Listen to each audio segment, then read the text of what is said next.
there is a huge ideological gap between the underlying principles that Stalin suggested he believed in and those that Putin is supposed to believe in, one hard on the left and the other hard on the right in many ways. But of course, with a lot of autocratic regimes, even though their ideologies can be poles apart, their methodology can be very similar. And of course, there are things that Putin is doing within modern Russia that are very similar to the sort of things that Stalin was doing in the Soviet Union, autocratic and dictatorial. This is bringing back something from the kind of true Soviet era, isn't it, really? Yes, it is. And I don't know whether that reinforces any views we might have about links between Stalin and Vladimir Putin, but maybe you can draw your own conclusions about any similarities.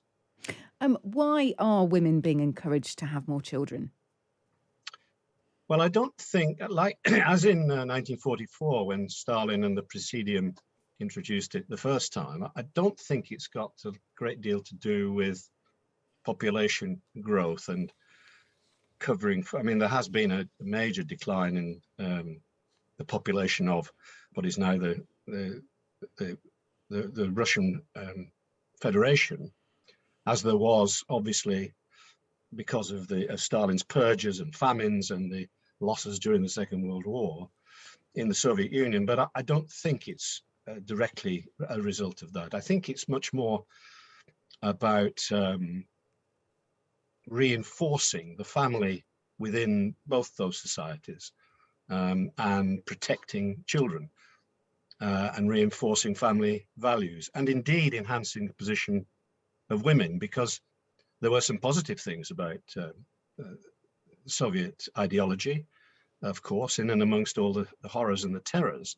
And one of the positive things was enhancing the position of women within Soviet society. And as you know, during the Second World War, women fought on the front line. They were snipers. They flew fighter jets. Well, they didn't fly jets. They flew bomber raids and so on against German positions. So it's more to do with that, I think, than population growth. But from the modern point of view, if a woman's being encouraged to have 10 children, there's not a lot she can do in terms of, well, she's going to be more limited if she goes out to work, if she's doing the bulk of the childcare. She's going to be spending a lot of her time pregnant. I don't want to add it up, but that is, to my mind, an awfully long time to be spending pregnant, to be encouraged. So actually, how much is it doing for women if you're encouraging them to have 10 children? And statistics tell us, and I'm sure it's quite traditional in many parts of Russia as well, it'll be the woman who's having to look after these children, 10 children, over a huge number of years. Yes, that's true.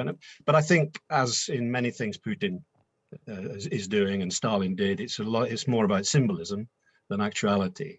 And you're right, 10 children does seem to be a bizarre number. Although, in fact, in 1944, as well as these mother heroines, there were also orders of maternal glory, which is an interesting title, and different levels of that, so you could get stuff if you've got 9 children, 8 children, or 7 children. And these awards were given to the main category, the mother heroine. There weren't many given over its period of several decades, but something like 400,000. But the lower orders were in the millions. So they were given, and they presumably had some significance at the time. But you're right. It's, on the one hand, it's reinforcing the importance of women, but on the other hand, it's condescending, and I couldn't agree more with that. There is in existence a parental glory award that Putin brought in 2008 for families with 7 or more children, so they get the equivalent of about £9,500. That payment has been increased. And I was also interested to read that a group of pro-Putin MPs put forward some legislation recently that basically would outlaw any public discussion of a child-free lifestyle. It all seems very much like a dictatorship in terms of you must have families, you're of better social standing if you have a family, children are of value, and we want lots of them. It just feels like a return to that. Well, that's an interesting point. Of course, there is a huge ideological gap between the underlying principles that Stalin suggests to be believed in, and those that Putin is supposed to believe in, one hard on the left and the other hard on the right in many ways.